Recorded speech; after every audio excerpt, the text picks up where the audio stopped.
Hello everyone, my name is Vandana from 7th grade. Hello everyone, my name is Shinita from 7th grade. This This is our Creative Infinity Fair project.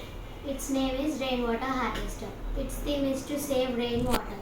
For that, we have constructed a building and we are collecting the rainwater which falls on our terrace of our houses into an underground tank.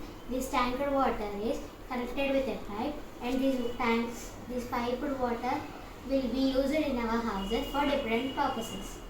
We have only 1% of fresh water. For that, we are using the water for conserving. Thank you.